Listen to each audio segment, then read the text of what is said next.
საღამომშვიდობისა ტელეკომპანია გურჯაანის სტუდიიდან ახალ ამბებს თამარ გორხელაშვილი გაგაცნობთ. ტელეკომპანია გურჯაანის ახალი ამბების განმეორებით ნახვა ხვალდილი 10 საათზე შეგეძლებათ. გარდა ამისა, ტელეკომპანია გურჯაანის სიუჟეტები და გადაცემები შეგეძლიათ ნახოთ ჩვენს საიტზე gurjaani.tv.com. ასევე Facebook-ის გვერდზე მოგძებნეთ ქართული შრიფტით ტელეკომპანია გურჯაანი. გვიყურეთ სილქნეტზე, მაგთისაცსა და მაი ვიდეოზე. საქართველოს პრეზიდენტი თელავში გიორგი მარგველაშვილი იაკობ გოგებაშვილის სახელობის სახელმწიფო უნივერსიტეტის პირველი კურსის სტუდენტებს შეხვდა და სასწავლო წლის დაწყება მიულოცა. ასევე პრეზიდენტმა ახალგაზრდებს 8 ოქტომბრის საპარლამენტო არჩევნებში აქტიური მონაწილეობისაკენ მოუწოდა. მოგვიანებით შეხვედრა დისკუსიის ფორმატში გაგრძელდა. მარგველაშვილმა სტუდენტების შეკითხვებსაც უპასუხა. საქართველოს პრეზიდენტმა შეხვედრის დასრულების შემდეგ უნივერსიტეტის სოფლის მეურნეობის ლაბორატორია დაათვალიერა, რომელიც უნივერსიტეტსა და პრეზიდენტის ადმინისტრაციას შორის გაფორმებული მემორანდუმის ფარგლებში დაფინანსდა. მართლაც დადგა რიგები საარჩევნო უბნებთან. ეს ჩვენ მოგცემს ბევრად უფრო ძლიერ ქვეყანას. ეს ჩვენ მოგცემს პარლამენტს, რომელშიც არ იქნება მხოლოდ ორი პოლიტიკური ძალა, რომელთაც ერთმანეთის წინააღმდეგ ბრძოლა გაუხდიათ მთავარ საკითხად. ეს ჩვენ მოგცემს პარლამენტს, სადაც იქნება არაერთი პოლიტიკური პარტია, იქნება შეჯიბრება შეხედულებების, იქნება კამათი დებატები და მართლა ამ დებატების შედეგად მიღებული უკეთესი რეალობა და უკეთესი კანონმდებლობა ქვეყნად. ძალიან მნიშვნელოვანია ამ მორჩეველთა აქტივობა და სწორედ ამიტომ პრეზიდენტის რეგიონებში შეხვედრები მიმართულია ამ მორჩეველთა აქტივობის დაზე. ამავდროულად მინდა აღვნიშნო, რომ ისევე როგორც თითქმის ყველა უნივერსიტეტთან, უმაღლეს სასწავლებელთან საქართველოს რეგიონებში, თელავის უნივერსიტეტთანაც გაფორმებულია შესაბამისი მემორანდუმი და არაერთი პროექტი ფინანსდება პრეზიდენტის სარეზერვო ფონდიდან, რაც აი ამ უნივერსიტეტის კვლევით პოტენციალს მნიშვნელოვნად ზრდის. პოლიტიკური პარტიების წინა საარჩევნო პროგრამა და დაპირებები. მათ უმრავლესობას საკუთარი საარჩევნო პროგრამის პრიორიტეტები დასაქმებაზე, პენსიების ზრდასა და სხვა სოციალურ საკითხებზე აქვს გათვლილი. გეგმავენ ასევე მცირე და საშუალო ბიზნესის განვითარებასაც. რა პრობლემების მოგვარებას პირდებიან მოსახლეობას გამარჯვების შემთხვევაში, თავისუფალი დემოკრატები და პარტია უსუფაშვილი რესპუბლიკელები დღეს ეთერ თეთრაძე დაინტერესდა. პენსია 300 ლარი, მინიმალური ხელფასი 500 ლარი, საარსებო მინიმუმი 250 ლარი, სოციალური ხარჯების 4 მილიარდამდე ზრდა, განათლებისა და ჯანდაცვის სფერო. ეს თავისუფალი დემოკრატების წინა საარჩევნო პროგრამაა. პარტია ამომრჩეველს პირდება, რომ მათი გამარჯვებისა და ხელისუფლებაში მოსვლის შემთხვევაში ყველა ეს საკითხი გადაიჭრება. ამისათვის კი სპეციალური გეგმა აქვთ. თავისუფალი დემოკრატებიდან გურჯაანში მაჟორიტარობის კანდიდატი სიმონ ქოჩორაშვილია. შტაბის ხელმძღვანელს იმედი აქვს, რომ გურჯაანელი ამომრჩეველი 8 ოქტომბერს გონივრულ არჩევანს გააკეთებს და მხარს სწორედ მათ პარტიასა და კანდიდატს დაუჭერს. ჩვენ პარტიას ყავს სერიოზული გუნდი ეკონომისტების, სერიოზული მიმართულებებით, პროექტებით, ასე რომ იმედი მაქვს მეც და მე ჩემ მოსახლეობასაც თამამად განუცხადებ, რომ ეს მესიჯები არის სწორად გათვლილი, ეს მესიჯები არის მართლა გულთან მიტანილი პოლიტიკოსების მესიჯები და ასე რომ ველი ამ ჩვენს ამომრჩეველს 8 ოქტომბერს სწორი გადაწყვეტილებით. 24 საათიანი წყალმომარაგება, დასაქმება, ეკონომიკური წინსვლა, მცირე და საშუალო ბიზნესის ხელშეწყობა, საპენსიო და სამედიცინო დაზღვევა. ეს მცირე ჩამონათვალია იმ 15 პუნქტიანი გეგმისა, რომელიც უსუფაშვილი რესპუბლიკელების პარტიას წინა საარჩევნო პროგრამაში აქვს გაწერილი. გურჯაანის მაჟორიტარობის კანდიდატის ზვიად ყვირალაშვილის განმარტებით მათი გამარჯვების შემთხვევაში ყველა ეს საკითხი მოგვარდება. ისევე როგორც სხვა პარტიებს, მასაც იმედი აქვს, რომ 8 ოქტომბერს ამომრჩეველი მხარს სწორედ მათ დაუჭერს. პარტიისთვის ყველაზე მნიშვნელოვანი პრიორიტეტი ეს არის 24 საათიანი წყალმომარაგება ყველგან და არა მხოლოდ გურჯაანში, საერთოდ ყველგან. ასევე დასაქმება, დასაქმების კომპონენტის რეალური დასაქმების და არა ტრანსპარენტულად მოჩვენების დასაქმების და სახელმწიფო მოწყობის სწორი მოდულაცია, რაც აბსოლუტურად მისცემს ქვეყნის უკეთეს განვითარებას. ხოლო რაც შეეხება ჩემს პროგრამას, როგორც მაჟორიტარის პროგრამას, ჩემთვის ყველაზე მნიშვნელოვანი არის ხამკიმიკატებზე კაცი კონტროლი, ასევე მევენახეობის განვითარებასთვის სუბსიდიების სწორად და ეფექტურად მართვა. არჩევნებამდე კი 15 დღე რჩება, სწორედ 8 ოქტომბერს გახდება ცნობილი, რომელი პარტია გაიმარჯვებს და რამდენი გადალახავს 5%-იან ბარიერს პარლამენტში მოსახვედრად. ახმეტა თელავის გაერთიანებულ საარჩევნო ოლქში ოფიციალური მონაცემებით დეპუტატობისთვის 11 კანდიდატი იბრძვის. ესენი არიან საარჩევნო ბლოკი პაადა ბურჭულაძე სახელმწიფო ხალხისთვის ზურაბ ნაცარაშვილი, საარჩევნო ბლოკი ნინო ბურჯანაძე დემოკრატიული მოძრაობა ირაკლი უჯირაული, საარჩევნო ბლოკი ერთიანი ნაციონალური მოძრაობა შაქრო ტერტერაშვილი, უსუფაშვილი რესპუბლიკელები ლევან ქინქლაძე, თამაზ მეჭიაური ერთიანი საქართველოსთვის ლევან ბუთხუზაშვილი, საარჩევნო ბლოკი დავით თარხანმოურავი ირმაინაშვილის საქართველოს პატრიოტთა ალიანსი, გაერთიანებული ოპოზიცია ერეკლე საღლიანი, შალვა ნათელაშვილის საქართველოს ლეიბორისტული პარტია გია გორთამაშვილი, საქართველოს ცირა ჯავახიშვილი, საარჩევნო ბლოკი თოფაძე მრეწველები ჩვენი სამშობლო ნუგზარ ბეჯანოვი, ირაკლი ალასანია თავისუფალი დემოკრატები, ოთარ კვირიკაშვილი, ქართული ოცნება დემოკრატიული საქართველო გელა სამხარაული. ქალთა ჩართულობა პოლიტიკაში. საკითხზე ამერიკის ეროვნულ-დემოკრატიული ინსტიტუტი მორიგ კვლევას აქვეყნებს, სადაც აღნიშნულია, რომ 2012 წელთან შედარებით მაჟორიტარულ არჩევნებსა და პარტიის სიებში ქალი კანდიდატების რაოდენობა მნიშვნელოვნად არ გაზრდილა. სულ რაღაც 3 ქალია გურჯაანის მაჟორიტარობის კანდიდატებს შორისაც. ვერაიაშვილი განაგრძობს თემას. ამერიკის ეროვნულ-დემოკრატიული ინსტიტუტის NDI-ის მონაცემებით 2012 წელთან შედარებით მაჟორიტარულ არჩევნებში და პარტიის სიებში ქალი კანდიდატების რაოდენობა მნიშვნელოვნად არ გაზრდილა. არადაკვლევების თანახმად გამოკითხულთა 74%-ს მიაჩნია, რომ არჩევით თანამდებობაზე ქალები და კაცები ერთნაირად ან ქალები კაცებზე უკეთესადაც მუშაობენ. ამის მიუხედავად მაჟორიტარობის კანდიდატების საერთო რაოდენობიდან 83% კაცი, 17% კი ქალია. პარტიული სიის კანდიდატებშიც კაცები ლიდერობენ და მათი პროცენტული მაჩვენებელი 63%-ია, ქალების 37%. საპარლამენტო არჩევნებში ქალი კანდიდატები გურჯაანშიც მცირე რაოდენობით არიან წარმოდგენილნი. მაჟორიტარი დეპუტატობის 14 კანდიდატიდან პარლამენტში მანდატის მოსაპოვებლად მხოლოდ 3 ქალი იბრძოლებს. გურჯაანში გამოკითხული რესპონდენტების უმრავლესობას მიაჩნია, რომ ქალები მამაკაცებზე არანაკლებ თუ არა უფრო უკეთესადაც მუშაობენ. ზოგის თქმით კი არჩევით თანამდებობებზე ქალები თავიანთი პასიურობის გამო არ არიან არჩეულები.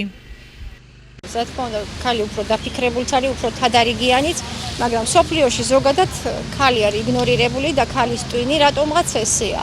და კაცები არიან წამოწეული წინ. მიმაჩნია, რომ უსამართლობა. არ აქტიურობენ, რა თქმა უნდა, იმიტომ რომ მაინც ქალის ძირითადი ფუნქცია არის ოჯახი და ოჯახი სერიოზული შეზღუდვა. სადაც ვიყავით პატარა თანამდებობაზე, იქინაც გავყარეს და ესე იგი გურჯაანი ამ იმით სარგებლობს, რომ ქალი არ უნდა იყოს. ქალის უფრო მეტი საერთო დედობრივი გრძნობები და იქიდან გამომდინარე უფრო მე ვფიქრობ, რომ უფრო კარგადაც გააკეთებს საქმეს და უფრო მეტი ჰუმანურობა იქნება, უფრო მეტი კაი საქმის კეთება შეუძლია. ანუ თქვენ მიესალმებით, რომ ქალები და კაცები ერთნაირი პროცენტული მაჩვენებლით იყვნენ. რა თქმა უნდა, მე წინააღმდეგ კი არ ვარ მაგისი რომ ეგ მივესალმები. ეს ყველაფერი პიროვნულია, პიროვნულ მენტალიტეტზეა დამოკიდებული და საქმის ცოდნაზე შემოკარგო და კონკრეტული საქმისთვის შეიძლება ქალი იყო ქალის სიჯობდეს კანდიდატურა შეიძლება კაცისთვის, აბა ვერ გეტყვი და საერთოდ არჩევნებია წარმოდგენილი პოლიტიკაში. ალბათ არ აქტიურობენ, რა ვიცი, მე ვფიქრობ ასე თორე, ახლა ისეთი მენტალიტეტი არ არის გურჯაანში, რომ ვთქვათ, რომ აი ქალი მაინც სამზარეულოში უნდა იჯდეს და სამსახურში და ან საჯარო რაღაცა საქმიანობაში არ იყოს ჩართული. ალბათ თვითონ არ უნდათ, არ აქვს სურვილი, იმიტომ არ არიან. მე რა ვიცი, მე მინასული და მაგ უნდა ვმუშაობ. რა ვიცი, მე ოცნებაში ვარ. ჩემი აზრით ქალები უფრო კარგად მუშაობენ და კარგად აკეთებენ საქმეს. ვიდრე კაცები. საპარლამენტო არჩევნებში ქალთა პოლიტიკური მონაწილეობის შესახებ NDI-ის კვლევა და პროცენტული მაჩვენებლები 2016 წლის 19 სექტემბრის მდგომარეობით ასახა. ავტოსაგზაო შემთხვევა თბილისი-ბაკურციხის დამაკავშირებელ ცენტრალურ მაგისტრალზე. ერთმანეთს მერსედესის მარკის ტაქსი და სატვირთო მანქანა შეეჯახნენ.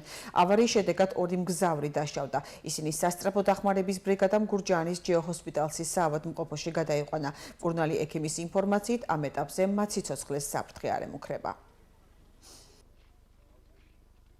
7 მეტრაში ვიყავი მოსული და გადამეჭრა უეცარ წაირება და დავატყი. დაკომუნდებოდ ვერ მოვასწრე. ორი გადაიყვანე, ვაფშე არაფერი გაიგო. ქართული ღვინის კვირეული თელავის მუნიციპალიტეტში. ღონისძიება იყალთოს ქვევრის სკოლა-სახელოსნო საზეიმო გახსნით დაიწყო. სკოლა-სახელოსნო მიზნად ისახავს ქვევრის დამზადების ტრადიციული უძველესი მეთოდების აღდგენა, შენარჩუნებას. ასევე სოფლის ისტორიულ-კულტურულ და ტურისტულ საგანმანათლებლო პოტენციალის განვითარებას. ღვინის კვირეულის ფარგლებში თელავში მოეწყო სხვადასხვა წესით დამზადებული ღვინის გამოფენა და გემოვნებაც. ღონისძიების დეტალები ნახეთ ვრცლად გიორგი ბაღანაშვილის სიუჟეტში. იყალთოში ქვევრის სკოლა-სახელოსნო საზეიმოდ გაიხსნა. მრავალპროფილიან სკოლა-აკადემიაში განთავსებულია მუზეუმი, ბიბლიოთეკა და ინტერნეტ-კაფე. იგი მსოფლიოში უნიკალური პროექტია, სადაც ტრადიციული უძველესი მეთოდით მოხდება ქვევრის დამზადება. სკოლა ნებისმიერ მსურვალ საშუალებას მისცემს არა მარტო ქვევრის, არამედ ღვინის ჭურჭლისა და სასმისების გაკეთება უძველესი მეთოდით შეისწავლოს. პროექტი დაფინანსებულია საქართველოს მთავრობის და მსოფლიო ბანკის თანადაფინანსებით. პროექტის ღირებულება არის დაახლოებით 5 მილიონი ლარი.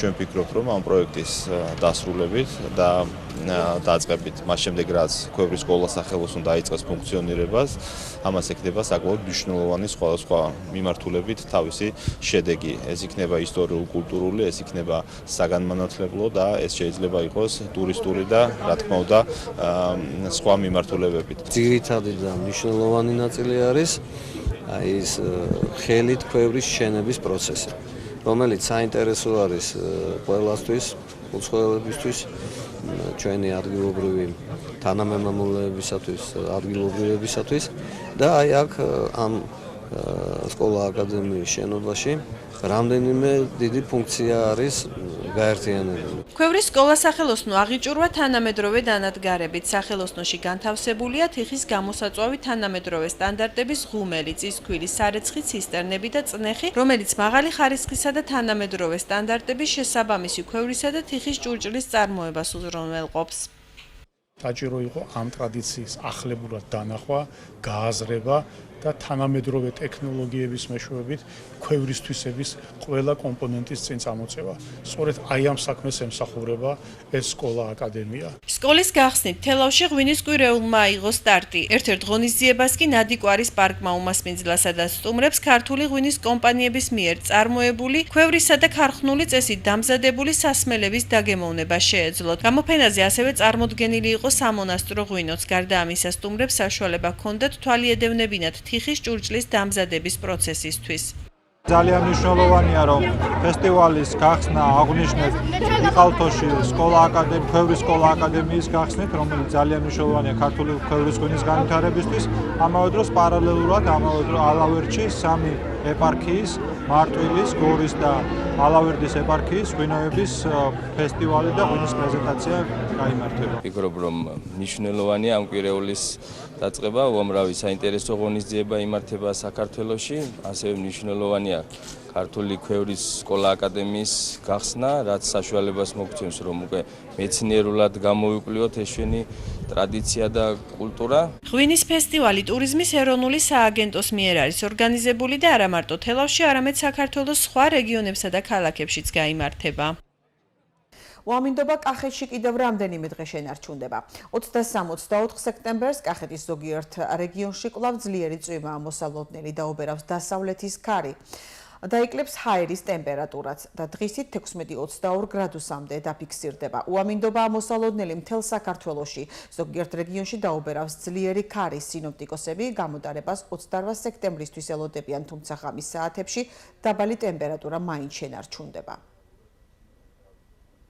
24 სექტემბერს დილის საათებში კახეთში ზოგიერთ რაიონში იწვინებს ზოგან იქროლებს დასავლეთის დროგამოსების ძლიერი ქარი. რაც შეეხება 25-26-27-ში ცალკეულ რაიონებში შესაძლებელია მცირე წვიმა აღინიშნოს ზოგანი მიწით. ჰაერის ტემპერატურა, ღამის ტემპერატურა დაიკლებს და მოსალოდნელია დაახლოებით 6-დან 9 გრადუსამდე. გამოშვებას რეგიონს გარეთ განვითარებული მოვლენებით განვაგრძობთ. საქართველოს პრეზიდენტი ეუთოს საპარლამენტო ასამბლეის წინასაარჩევნო სადამკვირვებლო მისიას შეხვდა. გიორგი მარგველაშვილმა ეუთოს საპარლამენტო ასამბლეის წინასაარჩევნო სადამკვირვებლო მისიასთან შეხვედრაზე წინასაარჩევნო პროცესის მიმდინარეობა განიხილა. შეხვედრისას საუბარი შეეხო საქართველოში მოახლოებულ საპარლამენტო არჩევნებს, წინასაარჩევნო გარემოს და საპარლამენტო არჩევნებისთვის მზადების პროცესს. როგორც პრეზიდენტის საგარეო ურთიერთობათა მდივანმა თენგიზ ფხალაძემ განაცხადა, შეხვედრაზე ასევე განიხილეს ოკუპირებულ რეგიონებში შექმნილი ვითარება. შედგა შეხვედრა ეუთოს საპარლამენტო ასამბლეის დელეგაციასთან. ეუთოსთან ურთიერთობა უაღრესად მნიშვნელოვანია საქართველოსთვის. მით უმეტეს დღევანდელ დღეს, როდესაც მოახლოებულია არჩევნები, ეუთო განსაკუთრებულ ყურადღებას აქცევს წინასაარჩევნო გარემოს და ბუნებრივია, რომ პრეზიდენტთან შეხვედრის ერთ-ერთი მთავარი თემაც სწორედ ეს იყო. მიმოხილული იქნა საარჩევნო გარემო, მიმოხილული იქნა ის აქტივობა, რომელიც ხორციელდება აი ამ პერიოდში.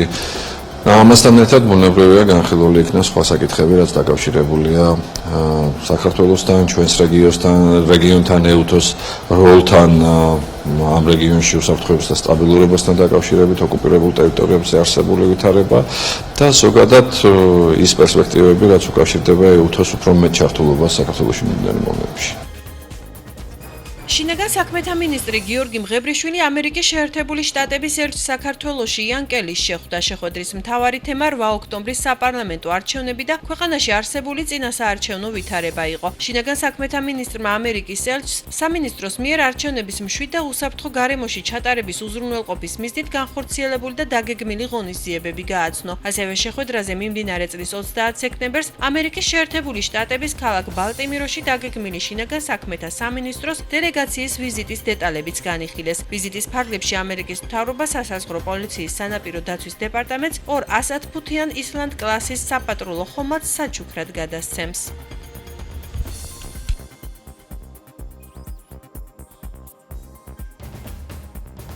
სახელმწიფო უსაფრთხოების სამსახურის ანტიკორუფციული სააგენტოს თანამშრომლებმა ჩატარებული ოპერატიულ სამძებრო და საგამოძიებო ღონისძიებების შედეგად წინასწარი შეთანხმებით ჯგუფის მიერ ყალბი ფულის დამზადებისა და გასაღების ფაქტზე საქართველოს 2 მოქალაქე დააკავეს. დანაშაული 7-დან 10 წლამდე ვადით თავისუფლების აღკვეთას ითვალისწინებს. გამოძიებამ დაადგინა, რომ 2016 წლის სექტემბრის თვეში ერთ-ერთმა დაკავებულმა მეორე პირთან წინასწარი შეთანხმებით დაამზადა და გაასაღა 300 ცალი ყალბი 100 ლარიანი კუპიურა. მანვე დაამზადა და მიმდინარე წლის 17 სექტემბერს უკანონოდ გაასაღა 2000 ლარის ოდენობის ყალბი 50 და 100 ლარიანი კუპიურები. 2016 წლის 22 სექტემბერს აღნიშნულმა პირმა უკანონოდ დაამზადა და გაასაღა 7000 ლარის ოდენობის ყალბი 50 ლარიანი და 100 ლარიანი კუპიურები. რა დროსაც იგი სახელმწიფო უსაფრთხოების სამსახურის ანტიკორუფციული სააგენტოს თანამშრომლებმა დააკავეს.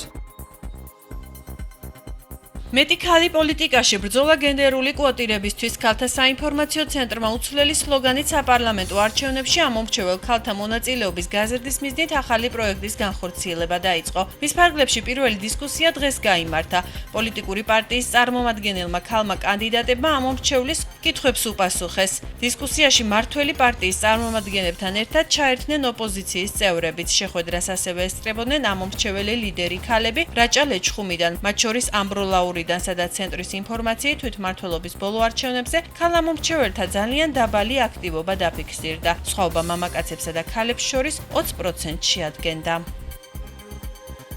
მიუხედავად იმისა, რომ გარკვეული რაოდენობა ქალთა წარმომადგენლობის პარტიულ სიებში არის წარმოდგენილი, ეს იმდენად მცირე რაოდენობაა, რომ ჩვენს ამინც პოლიტიკაში ვერ შეცვლის და კიდევ ერთხელ ადასტურებს, რომ ის ბრძოლა, რომელიც ჩვენ დავიწყეთ გენდერულ კვოტებზე, რომელიც უშედეგოდ დამთავრდა, გაგრძელდება. ჩვენ შევისწავლეთ სტატისტიკა და ვნახეთ, რომ ბოლო ადგილობრივი თვითმმართველობის არჩევნებში დაფიქსირდა ძალიან დაბალი მონაწილეობა ქალი ამომრჩეველის ამბლოლაურში ქალაქის დონეზე და სხვაობა ქალსა და კაცს შორის ამომრჩევლის მონაწილეობის არის -20%. რაჭაში ძირითადი პრობლემა მაინც არის სამუშაო ადგილები და მიგრაცია, რომელიც საკმაოდ აქტუალური და მწვავე პრობლემაა რაჭისთვის. რაჭა შეიძლება ითქვას, რომ იცლება. გამოშვებას უცხოეთის ახალი ამბებით განვაგრძობთ. ამერიკის შეერთებული შტატები და რუსეთი სირიაში ცეცხლის შეწყვეტის რეჟიმის განახლებაზე ვერ შეთანხმდნენ, როგორც დასავლური მედია იტყობინება, სამშვიდობო ზავი გაეროს გენერალური ასამბლეის ფარგლებში სირიის მხარდამჭერი საერთაშორისო ჯგუფის შეხვედრაზე განიხილებოდა. როგორც შეხვედრის შემდეგ ამერიკის შეერთებული შტატების სახელმწიფო მდივანმა ჯონ კერიმ განაცხადა, მოლაპარაკებები აღნიშნულ საკითხზე დღეს გაგრძელდება. თავის მხრივ გაეროს სპეციალურმა წარმომადგენელმა სირიის საკითხებში სტეფან დე მისტურმა განაცხადა, რომ ნიუ-იორკში გამართული მოლაპარაკებები იყო ხანგრძლივი, მტკივნეული და იმედ გამაცრუებელი. ამერიკის შეერთებული შტატები და რუსეთი სირიაში ცეცხლის შეწყვეტაზე 9 სექტემბერს შეთანხმდნენ, თუმცა რამდენიმე დღეში საბრძოლო მოქმედებები კვლავ განახლდა, რაც რამდენიმე ინციდენტმა განაპირობა. დონბასში კრიზისის სწრაფად დარეგულირებისათვის ნადეჟდა სავჩენკო უკრაინის მთავრობის გადადგომას ითხოვს. ამას გარდა პოლიტიკოსმა განაცხადა, რომ თუ კიევის ხელისუფლება ხალხთან ახლოს არ იქნება, მაშინ ხალხი შეძლებს ხელისუფლებას გააგებინოს. განცხადებები სავჩენკომ ვაშინგტონში, ატლანტიკურ საბჭოში გააკეთა. ჰაკერებმა კომპანია იაჰუს თითქმის 500 მილიონი მომხმარებლის პირადი მონაცემები მოიპოვეს. როგორც BBC იტყობინება, ეს არის კიბერუსაფრთხოების ისტორიაში ყველაზე მსხვილი კიბერთავდასხმა, რომლის შესახებაც ინფორმაცია გასაჩაროვდა. კომპანია იაჰუს ცნობით ჰაკერებმა მოიპოვეს 500 მილიონი ადამიანის სახელგვარები, დაბადების თარიღები, ტელეფონის ნომრები, პაროლები და ელექტრონული მიმოწერა. იაჰუში აცხადებენ, რომ კიბერდამნაშავეები ერთ-ერთი სახელმწიფოს მხარდაჭერით მოქმედებდნენ. ამერიკის შეერთებული შტატების გამოძიებათა ფედერალური სამსახური აღნიშნულ ფაქტს იძიებს. ახლა კი საინტერესო ამბები, რომელიც პალიტრა TV-მ გაავრცელა. ალეპოზე საჰაერო თავდასხმისას 5 წლის სირიელი ბიჭი ომრან დაქნიში დაიჭრა გასულ თვეს. ამ ფაქტის გაგებისას 6 წლის ნიუ-იორკის მცხოვრებმა ალექსმა ამერიკის პრეზიდენტ ბარაკ ობამას წერილი მიწერა თხოვნით. შეგიძლიათ, რომ ის აქ ჩამოიყვანოთ, რომ ჩემი ოჯახის წევრი გახდეს. ალექსის წერილმა მთელ ინტერნეტ სივრცეში დიდი გამოხმაურება პოვა და ყველას გული აუჩუყა. თეთრმა სახლმა ბიჭის ვიდეო მიმართვა გაასაჯაროვა. მას საკუთარ ოჯახში მივიღებთ, ჩემი ძმა გახდება. კეთრინი, ჩემი პატარა და ციცინათელებს მოუგროვებს. სკოლაში სირიელი მეგობარი მყავს, ომარი და მას გავაცნობ. შეგვეძლება ერთად ვითამაშოთ, ნათქვამია ალექსის ობამასადმი გაგზავნილ წერილში. ორმა გერმანელმა მეგობარმა გამოიგონა სავარჯიშო პორტატული ტრენაჟორი, რომლის მეშვეობითაც შეიძლება როგორც სახლში, ასევე ბუნებაში ამ პარკში ვარჯიში. იდეის ავტორების თქმით, მოწყობილება იდეალურია პროფესიონალი ათლეტებისა და მოყვარული სპორტსმენებისთვის. მისი დაშლა და აწყობა თავისუფლად შეიძლება. რაც გაძლევთ მისი ყველგან წაღების საშუალებას. როგორც მისი შემქმნელები ამბობენ, ტრენაჟორის სახლში კედელზე მიმაგრებაც კი შეიძლება. ახლა კი დღის სხვა ამბები. მაიკლ ჯექსონის დაბადების დღე მსოფლიოს სხვადასხვა ქვეყნებში ცეკვით აღნიშნეს. ამ ჟესტით ერთგულმა თაყვანისმცემლებმა კიდევ ერთხელ დაამტკიცეს, რომ პოპის მეფე მათთვის მუდამ ცოცხალი იქნება.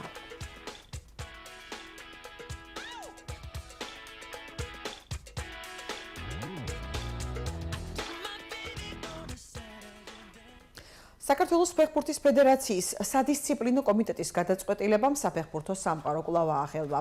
ფეხბურთის ფედერაციის სადისციპლინო კომიტეტის დასკვნით 8 სექტემბერს მარტვილში გამართული პირველი ლიგის მეოთხე ტურის მატჩი მერანსა და რუსთავს შორის, რომელიც მასპინძელთა გამარჯვებით 2-1 დასრულდა, გარიგებული იყო.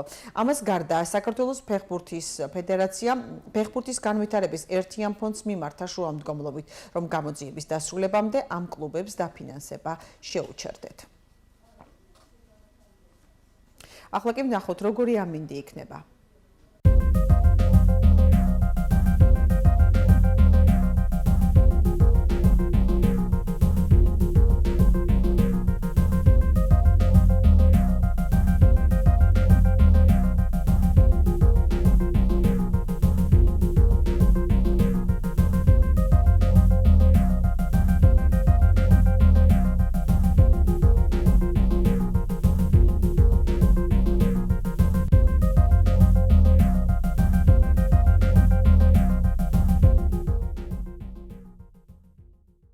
ტელეკომპანია გურჯაანის ახალი ამბების განმეორებით ნახვა ხვალდილის 10 საათზე შეგეძლებათ.